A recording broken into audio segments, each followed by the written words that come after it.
여러 가지 조건들이 맞기 때문에 네. 매출까지 있기 때문에 이런 경우는 지속 가능한 기업이라고 판단을 해서 지속 가능성이라는 얘기를 계속 하시는데 네, 매우 중요합니다. 이게 중요한 요소인가 보네요. 네네. 가능성 진단이 그래서 중요합니다. 네. 우리 기업이 사회적 기업 인증 가능성이 있는지 없는지를 봐주시겠다. 네, 무료 가능성 네. 진단을 해드리도록 하겠습니다. 무료 진단 신청은 아래를 클릭해 주세요. 우리 사회적 기업 인증 얘기를 하고 있는데요. 네. 이제 우리 뭐 영상을 보고 계신 시청자분들이나 아니면 주변에 이제 우리 대표님들이 질문하신 내용을 제가 대신해서 좀 몇 가지 여쭤보겠습니다. 네. 첫 번째는 올해 창업을 했습니다. 네, 법인으로 창업을 했고요. 매출은 현재 없고 네. 직원이 한 명이 있는데 취약계층이고 이제 장애인이세요. 네. 그리고 월 200만 원 인건비를 주고 있고요. 이런 경우에 사회적 기업 인증 지원금을 받아서 회사를 운영하고 싶은데 이런 경우 사회적 기업 인증 가능할까요? 결론부터 이야기하면 네. 거의 가능하지 않습니다. 요거는 좀 힘들다. 네. 네. 왜냐하면 네.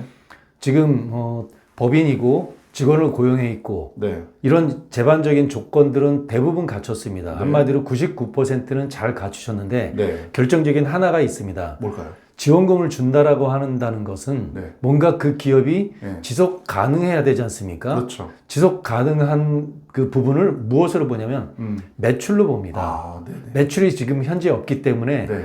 인증이 불가가 아니라 아직 조건 여러 가지 조건 중에서 네네. 하나를 아직 준비하지 못한 겁니다. 그래서 이런 경우 어떻게 하냐면 매출 일으키시고 네네. 그 다음에 인증 신청하시면 될 것 같습니다. 그러니까 지금 당장은 아니지만 네. 매출을 만들어서 추후에 하면 가능성은 네, 있다. 가능합니다. 네.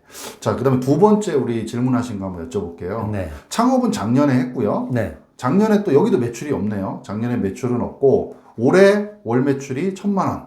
그다음에 직원 한 명이 55세 고령자. 네. 월급 200만 원. 네. 이런 경우에는 사회적 기업 인증 가능할까요? 여기는 이제 작년에는 매출이 없었고 네. 올해는 이제 매출이 생겼는데 네. 어떨까요?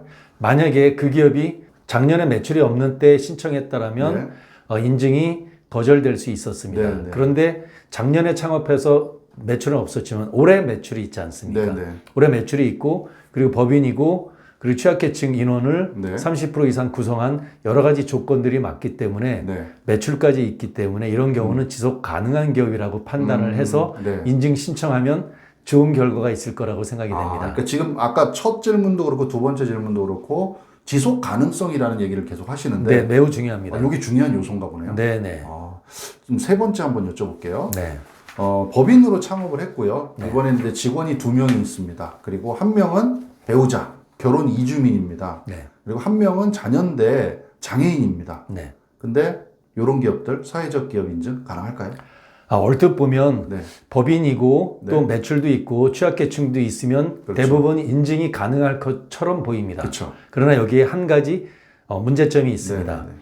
직원이라고 하는 건데요. 말하자면 근로자입니다. 네, 네. 법적 용어로 근로자인데 네. 사회적 기업 육성법에서 따지는 근로자는 제외하는 사람이 있습니다. 대표자 네, 근로자 네. 아니지 네, 않습니까? 네, 맞습니다. 대표자의 부모 근로자 아닙니다. 네. 대표자 배우자 아닙니다. 네. 대표자 자녀까지도 아닙니다. 네. 정리한다면 대표자의 부모, 배우자, 자녀는 특수관계인이라 그래서 근로자가 될 수 없습니다. 네, 네. 그래서 그분들이 취약계층이고 네.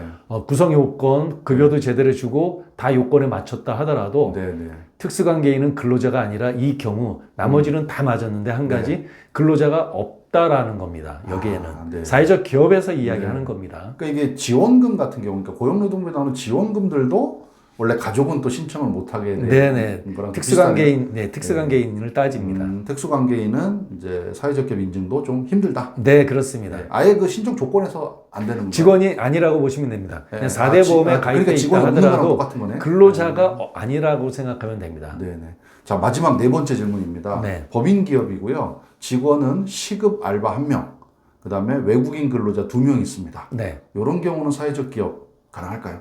만약에 법인이고 매출도 있고 네. 다 나머지가 정상적으로 되고 요건도 다 갖췄다 네. 하더라도요. 네. 이런 경우 안 됩니다. 왜 안 되죠? 직원이 있는데. 네, 그렇습니다. 이 직원이 중요한 건데 근로자는요. 일단 근로자는 시급 알바는 근로자라고 카운트를 하지 않습니다. 네, 네. 그분은 아닙니다. 사회적 기업에서 이야기하는 근로자는 제일 중요한 건 뭐냐면 네. 괜찮은 일자리라고 네, 하는 겁니다. 네, 네. 주 15시간 이상이고 그리고 최저임금법에 어떤 일정한 한도 내에 들어와 있어야 되는 것. 네, 네. 일단은 시급 알바는 근로자가 아니고요. 단기 알바는 안 된다. 네, 안 이런 됩니다. 거네요. 또 하나는 외국인 근로자도 네. 4대 보험에 가입할 수 있지 않습니까? 그렇죠. 그렇다 하더라도 근로자로 카운트는 할 수 있습니다만 55세 이상이라 하더라도요. 네. 외국인에 대해서는 네. 취약계층을 따지지 않습니다.